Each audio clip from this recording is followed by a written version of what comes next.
Hey guys, welcome back to our YouTube channel, and in today's video I am going to show you how to create your own Google Meet link. So after you have installed Google Meet application, simply tap on it and launch the app.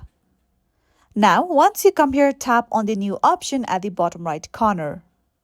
From here on top, you'll see the option of create a new meeting. Tap on it.